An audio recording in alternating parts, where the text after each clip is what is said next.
আসসালামু আলাইকুম আরহামাতুল্লাহি ওয়া বারাকাতুহু। সবাই কেমন আছেন? আশা করি সবাই ভালো আছেন। সর্বপ্রথম সবাইকে জানাই ঈদের অভিনন্দন ও শুভেচ্ছা। ঈদ মোবারক। আজ অনেকদিন পর পুরনো একটা গল্পের লাস্ট এপিসোড নিয়ে আপনাদের মাঝে ফিরে আসলাম। এই গল্পটি অনেক আগের একটি গল্পের শেষ অংশ। কিছু সমস্যার কারণে শেষ পর্বটি ডিলিট করা হয়েছিল। অনেকেই কমেন্ট করেছে এই পর্বটির জন্য, তাই আপনাদের জন্য রিয়া ও মারুফের শেষ গল্পের অংশটা নিয়ে আসলাম। যারা এই গল্পটি দেখেননি বা শোনেননি তারা আমার চ্যানেলে গিয়ে এই গল্পের প্রথম 4 পর্ব দেখে আসতে পারেন।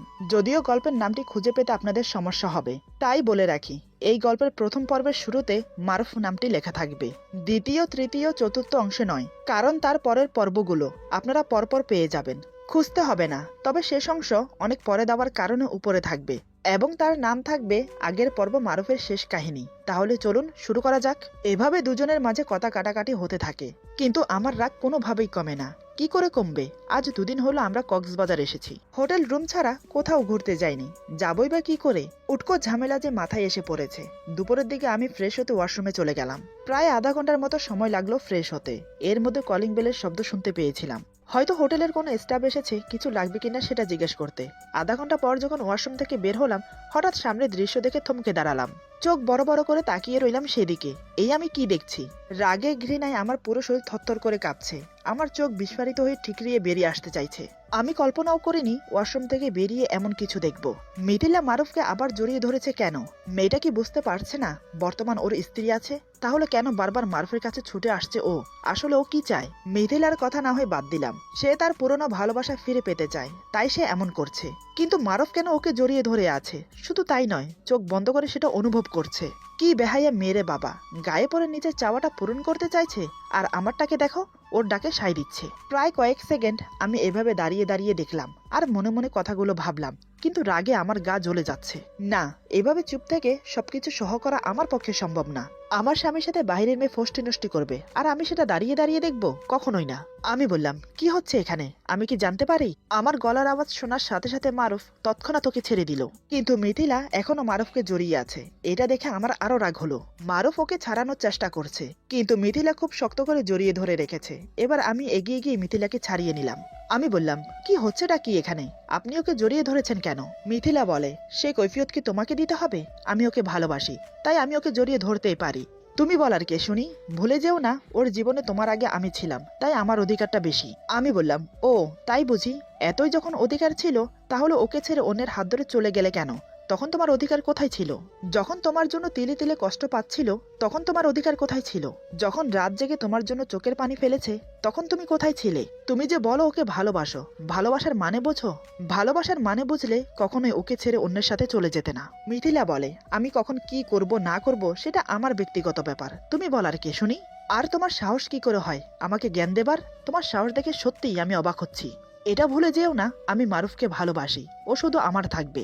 এবার আমার মেজাজ আরো গরম হয়ে গেল। এই মেয়েটাকে দেখছি বোঝালেও বোঝে না। আমার স্বামী আর এ বলে কিনা ও ওকে ভালোবাসে। আমি আর নিজেকে ধরে রাখতে পারলাম না।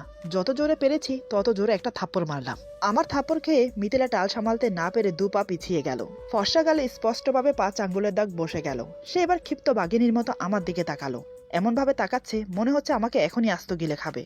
আমি তার পরোয়া না করে রাগের সাথে চেঁচিয়ে বললাম, খবরদার, আরেকবার মারুফের নাম মুখ থেকে উচ্চারণ করলে জিভ টেনে ছিঁড়ে ফেলবো। আমি আজ 3 দিন ধরে দেখছি মারুফ তোমাকে এড়িয়ে চলছে, আর তুমি কিনা গায়ে পড়ে তোমার ভালোবাসা আদায় করতে চাইছো। বারবার চলে আসছো আমাদের মাঝে সমস্যা সৃষ্টি করার জন্য। তুমি দেখছো অলরেডি আমি ওর সাথে আছি, তারপর এমনটা কেন করছো তুমি? তুমি এটা ভুলে যেও না বর্তমান মারুফ আমার হাজবেন্ড। তোমার থেকে ওর উপর অধিকার আমার বেশি। আমার থাপ্পড় খেয়ে মিথিলা রাগে ফুঁসছিল। এখন আমার কথাগুলো শুনে তার রাগ আরো বেড়ে গেল। আচমকা কিছু বুঝে ওঠার আগে সে আমাকে থাপ্পড় মারে। আমি গালে হাত দিয়ে ওর দিকে তাকিয়ে রইলাম। এটা দেখে মারুফ আর চুপ থাকতে পারলো না, কষে একটা থাপ্পড় মেরে দিল মিথিলার গালে। মিথিলা গালে হাত দিয়ে অবাক হয়ে তাকিয়ে থাকে মারুফের দিকে, কারণ এটা সে আশা করেনি। সে ভাবতে পারেনি মারুফ ওকে থাপ্পড় মারবে। মিথিলা কান্নাজড়িত গলায় বলে, মারুফ তুমি আমাকে থাপ্পড় মারলে, তাও আবার এই মেয়েটার জন্য? মারুফ বলে, থাপ্পড় মেরেছি, বেশ করেছি। তোমার সাহস কি করে হয় আমার স্ত্রীকে থাপ্পড় মারার, ওকে চোখ রাঙিয়ে কথা শোনানোর? তুমি জানো আমি বিবাহিত, আমার স্ত্রী আছে, তারপরও কেন আমার পিছনে পড়ে আছো? কি চাই তোমার? মিথিলা এবার মারুফের হাত ধরে কেঁদে ফেলে। সে কান্না করতে করতে বলে, আমি তোমাকে ছেড়ে গিয়ে অনেক বড় ভুল করেছি, সেটা আমি হারে হারে বুঝতে পেরেছি, কিন্তু এখন তো আমি ফিরে এসেছি, আমার ভুলের জন্য ক্ষমা চাইছি, প্লিজ আমাকে ক্ষমা করে দাও। চলো না আমরা আবার নতুন করে শুরু করি, কথা দিচ্ছি আমি আর কখনো তোমাকে ছেড়ে যাব না। মারুফ মিথিলার কথা শুনে আমার দিকে তাকালো। আমি তখন করুণ দৃষ্টিতে মারুফের দিকে তাকিয়ে আছি। মারুফ আমার দিকে তাকিয়ে থেকে নিজের হাত ছাড়িয়ে নিয়ে বলে, সেটা আর কখনোই হবার না, কারণ আমি আমার স্ত্রীকে অনেক ভালোবাসি, সে আমার সবকিছু জুড়ে সে আছে, তাকে ছাড়া আমি অন্য কারোর কথা ভাবতে পারি না। তোমার কথা তো নাই, তুমি এবার আসতে পারো, আর কখনো আমার জীবনে আসার চেষ্টা করবে না। মিথিলা বলে, কিন্তু? মারুফ চেঁচিয়ে বলে, কোনো কিন্তু না, তুমি এখান থেকে যাও, আর কখনো আমার সাথে যোগাযোগ করার চেষ্টা করবে না। মারুফের কথা গ্রাহ্য না করে মিথিলা বলে, কিন্তু মারুফ আমি তোমাকে ভালোবাসি, সত্যি বলছি, বিশ্বাস করো আমাকে। মারুফ বলে, তোমাকে যেতে বলছি এখান থেকে, তা না হলে আমি তোমাকে ঘাড় ধাক্কা দিয়ে বের করে দিতে বাধ্য হব। কিন্তু না, মিথিলা সোনার পাত্রী না, সে এখনো দাঁড়িয়ে আছে। এটা দেখে মারুফের মেজাজ আরো গরম হয়ে গেল। সে এবার মিথিলাকে ঘর থেকে বের করে দিয়ে দরজা লাগিয়ে দিল। বাহিরে দাঁড়িয়ে মিথিলা কয়েকবার দরজা ধাক্কালো, কিন্তু মারুফ দরজা খুলছে না। আমি বললাম, মেয়েটি হয়তো তোমাকে সত্যি ভালোবাসে, তুমি ওকে ফিরিয়ে দিও না, আমি না হয় তোমাদের মাঝ থেকে চলে যাব। মারুফ এবার আমার দিকে চোখ রাঙিয়ে বলে, একটা থাপ্পড় মেরে দাঁত ফেলে দেব আরেকবার চলে যাওয়ার কথা বললে। তারপর আমার দুই বাহু শক্ত করে দেয়ালের সাথে চেপে ধরে বলে, তুমি বুঝতে পারছো না কেন, আমি তোমাকে ভালোবাসি, আমার তোমাকে চাই, তোমার সঙ্গ চাই, সারা জীবন তোমাকে আমার বুকে চাই, তোমার ভালোবাসা পেতে চাই। কেন কষ্ট দিচ্ছ আমাকে বলো তো, আর কেনই বা কষ্ট দিচ্ছ নিজেকে? আমি জানি তুমি আমাকে ভালোবাসো, তাহলে কেন বারবার আমাকে দূরে রাখছো? আমি আর পারছি না রিয়া, এবার অন্তত তোমার বুকে আমাকে একটু শান্তিতে ঘুমোতে দাও। তোমার কাছ থেকে আমি আর কিচ্ছু চাই না, শুধু তোমার ভালোবাসা চাই। এবার আমি চিৎকার করে কান্না করে দিলাম, কারণ ও আমাকে খুব শক্ত করে চেপে ধরে রেখেছে, যার ফলে আমি খুব ব্যথা পাচ্ছি।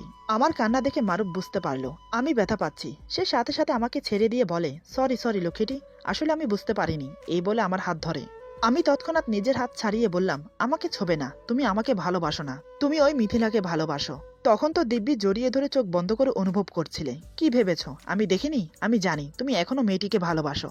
এই বলে আমি দৌড়ে গিয়ে বিছানায় বালিশ বুকে নিয়ে শুয়ে কান্না করতে লাগলাম। আমার কথা শুনে মারুফ কোমরে হাত দিয়ে অবাক হয়ে তাকিয়ে আছে। এত কিছু করার পরেও কেন আমি বারবার একই কথা বলছি? মারুফ ধীরে ধীরে আমার পাশে এসে বসে আমার মাথায় হাত বুলিয়ে দেয়। মারুফ বলে, সত্যি কি তুমি আমাকে ভালোবাসো না? আমি বললাম, না। মারুফ মুচকি এসে বলে, তাহলে আমার জন্য কান্না করছো কেন? আমি বললাম, আমি কেন শুধু শুধু তোমার জন্য কান্না করব, আমি তো এমনি কান্না করছি। মারুফ বলে, ও তাই বুঝি, তাহলে কোমরে শাড়ির আঁচল গুজে আমার জন্য মিথিলার সাথে ঝগড়া করছিলে কেন? আমি বললাম, আমি আবার কখন শাড়ির আঁচল গুজলাম? আমি তো আজ শাড়ি পরিনি, আমি তো বাস এমনি কথা বলছিলাম। মারুফ বলে, শাড়ি পরলে কিন্তু তাই করতে, আর আমার জন্য তো ওকে থাপ্পড়ও মেরেছ, বেচারি দুটো থাপ্পড় খেলো। এবার আমি উঠে বসলাম। আমি বললাম, ও এবার বুঝতে পেরেছি, ওকে থাপ্পড় মারাতে তোমার কষ্ট হচ্ছে, আর ও যে আমাকে থাপ্পড় মারলো, কই সেটা তো একবারও বললে না। মারুফ আমার হাত ধরে বলে, তার জন্যই তো ওকে থাপ্পড় মারলাম আমি, ও তো তোমাকে থাপ্পড় মারেনি, ও যে আমার কলিজায় আঘাত দিয়েছে। ওকে আমি এমনি এমনি কি করে ছেড়ে দেই? এই পাগলি, আমি তোমাকে ভালোবাসি, শুধু তোমাকে ভালোবাসি, বড্ড বেশি ভালোবাসি। এই যে তুমি কথায় কথায় রেগে যাও আমার উপর, সত্যি বলছি আমার একটু অভিমান হয় না, বরং আমার আরো ভালো লাগে, কারণ তোমার এই রাগ অভিমানেই তো লুকিয়ে থাকে আমার ভালোবাসা। তুমি আমাকে ভালোবাসো বলেই তো আমার উপর রাগ করে আমাকে বকো। আজ তো নিজের চোখে দেখলাম কিভাবে মিথিলাকে জব্দ করেছো, আমি তো ভাবতেই পারিনি তুমি এমন করবে। আমি বললাম, তুমিও কোনো অংশে কম যাও না, এদিকে বলো মেয়েটাকে ভালোবাসো না, অন্যদিকে ঠিকই মেয়েটাকে জড়িয়ে ধরে উপভোগ করো। আচ্ছা তোমরা ছেলেরা এমন কেন বলো তো? মারুফ এবার আমার হাত শক্ত করে ধরে বলে, আচ্ছা তুমি আমাকে একটা কথা বলো তো, এভাবে ঝগড়া করে কি সবকিছু সমাধান হয়? আমরা কি সারা জীবন এভাবে ঝগড়া করে যাব? আচ্ছা তুমি কি চাও বলো তো? তুমি যা চাইবে আমি তাই করব, শুধু তোমাকে ছাড়া, কারণ তোমাকে ছাড়া আমি থাকতে পারবো না। আমি বললাম, আমি কিছু চাই না, আমি শুধু এখান থেকে যেতে চাই। মারুফ বলে, যেতে চাই মানে কোথায় যাবে? আমরা এসেছি কক্সবাজার ঘুরতে, না ঘুরে তো যাব না। আমি বললাম তো আমি এখানে আর এক মুহূর্ত থাকবো না। আমার কথা এবার মারুফের মেজাজ গরম হয়ে গেল। সে এবার চেঁচিয়ে বলে, চুপ, একদম চুপ, অনেক বকবক করছো তুমি, কিছু বলি না বলে যা মনে আসছে তাই বলে যাচ্ছ। ভালোবাসি বলে কিছু বলি না তোমাকে, ভেবেছে ধীরে ধীরে সব ঠিক হয়ে যাবে, কিন্তু না, বিয়ে হয়েছে পর্যন্ত তোমার অভিমানই শেষ হচ্ছে না। ভুলবশত না হয় একটা অপরাধ করে ফেলেছি আমি, তার জন্য আর কতবার ক্ষমা চাইবো? কেন এমন করছো তুমি? ঠিক আছে, আমার মনে হয় তুমি আমার থেকে মুক্তি চাও, কি তাই তো? আমি জীবিত থাকতে তো তোমাকে ছাড়বো না, আমি মরে গেলে তুমি মুক্ত। একটা কাজ করো, এই নাও ছুরি, এটা দিয়ে আমার গলাটা কেটে দাও, তাহলে সব এখানে খতম। এই বলে ফলের ঝুড়ি থেকে ছুরি উঠিয়ে আমার হাতে ধরিয়ে দিল। আমি অশ্রু ভরা নয়ন নিয়ে ওর দিকে তাকিয়ে আছি। মারুফ বলে, কি হলো, অমন করে তাকিয়ে আছো কেন? এই ছুরি দিয়ে হয়তো তুমি আজ আমাকে মারবে, নয়তোবা আজ তোমার ভালোবাসা আমাকে দেবে। কারণ আমি আর পারছি না তোমার এই অবহেলা নিতে। অবহেলা থেকে মরে যাওয়া অনেক ভালো। কি হলো, চুপচাপ বসে আছো কেন? মারো আমাকে। আমি কি করে ওকে মারবো? ও যে আমার স্বামী, আমিও যে ওকে ভালোবাসি। আমি ছুরিটা মেঝেতে ছুঁড়ে ফেলে দিলাম। মারুফ বলে, কি হলো, ছুরি ফেলে দিলে যে? আমি বললাম, আমি পারবো না। মারুফ বলে, কেন পারবে না? আমাকে কষ্ট দিতে তো দিব্যি পারো, তাহলে আমাকে মারতে কেন পারবে না? বলো, জবাব দাও। এভাবে চুপ থেকো না রিয়া, তোমার চুপ থাকায় আমার ধৈর্যের বাঁধ ভেঙে দিচ্ছে। আমি বললাম, কারণ তুমি যেমনই হও না কেন, তুমি আমার স্বামী, আমি তোমাকে কি করে মারতে পারি? মারুফ বলে, স্বীকার করছো তাহলে আমি তোমার স্বামী, স্বামীকে মারতে পারবে না কিন্তু কষ্ট দিতে পারবে, কি তাই না? আমি চুপচাপ ওর কথা শুনে যাচ্ছি, কোনো কথা বলছি না, কিন্তু ইচ্ছে করছে চিৎকার করে বলি, আমিও তোমাকে ভালোবাসি। আমাকে চুপ দেখে মারুফ বলে, ঠিক আছে, তুমি যদি আমাকে কষ্ট দিয়ে শান্তি পাও তাহলে সেটাই সই। তোমার দেওয়া সব কষ্ট মুখ বুজে সহ করে যাব। যেদিন আর সহ করতে পারবো না সেদিন নিজেকে শেষ করে ফেলবো, তখন তুমি আফসোস করবে, দেখে নিও। ওর মুখে একথা শুনে আমার ভেতরটা কেঁপে ওঠে। সত্যি যদি আগের বারের মতো কিছু করে বসে, না আর এভাবে থাকা যায় না। ওর সাথেই যখন আমার জীবন কাটাতে হবে তাহলে মেনে নিতে সমস্যা কি? মনে মনে এসব কথা ভেবে ফুপিয়ে কেঁদে উঠলাম। আমার কান্না দেখে মারুফ বলে, উফ, কি জ্বালায় পড়লাম, কেন কান্না করছো তুমি? তোমার কান্না যে আমার সহ হয় না। মারুফ আমার কান্না দেখে নিজেকে আর ধরে রাখতে পারলো না, আমাকে খুব শক্ত করে জড়িয়ে ধরলো, বুকের সাথে মিশিয়ে আমার মাথায় হাত বুলিয়ে দিতে লাগলো। আমিও আর নিজেকে ধরে রাখতে পারলাম না, ওকে শক্ত করে জড়িয়ে ধরে কান্না করতে লাগলাম। আমাকে নিয়ে বিছানায় ধীরে ধীরে শুয়ে পড়লো মারুফ। আমি ওর বুকে গুটিসুটি মেরে শুয়ে আছি। মারুফ আমাকে ছোট বাচ্চার মতো জড়িয়ে ধরে কানের কাছে ফিস ফিস করে বলে, ব্যাস আর কান্না করো না, সব ঠিক হয়ে যাবে, আমি তো আছি নাকি? আজ 2 দিন ধরে কিচ্ছু খাওনি, সাথে আমাকেও না খাইয়ে রেখেছো। আমি কান্না জড়িত গলায় বললাম, আমি কি তোমাকে না খেতে বলেছি? মারুফ আমার কপালে একটা চুমু দিয়ে বলে, তুমি না খেয়ে থাকলে আমি কি করে খাই বলো? আমার কিন্তু খুব খিদে পেয়েছে। আমি বললাম, খিদে পেলে খাও, কে না করলো? মারুফ বলে, তুমি না করেছো, তুমি না খেয়ে থাকলে আমার খাওয়া হবে না, তুমি সেটা খুব ভালো করেই জানো, তাই তো আজ 2 দিন তুমি আমাকে না খাইয়ে রেখেছো, তুমি আমাকে একটুও ভালোবাসো না। মারুফের কথা শুনে আমার খুব খারাপ লাগলো, আমার জন্য ও 2 দিন না খেয়ে আছে। মারুফের কথা শুনে আমি ওকে খুব শক্ত করে জড়িয়ে ধরলাম। মারুফ বলে, কি হয়েছে লক্ষ্মীটি? আমি বললাম, সরি, আমাকে ক্ষমা করে দাও।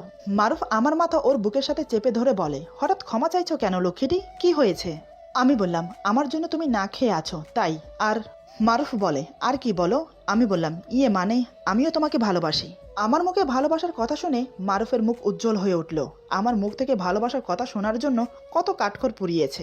মারুফ বলে, কি বললে তুমি, আরেকবার বলো। আমি বললাম, আমি তোমাকে ভালোবাসি। কথাটা বলে ওর বুকে মুখ লুকালাম। মারুফ আমার মাথাটা বুকের সাথে শক্ত করে জড়িয়ে ধরে চোখ বন্ধ করে বলে, আমি জানতাম তুমি আমাকে ভালোবাসো, আমিও তোমাকে অনেক ভালোবাসি লক্ষ্মীটি।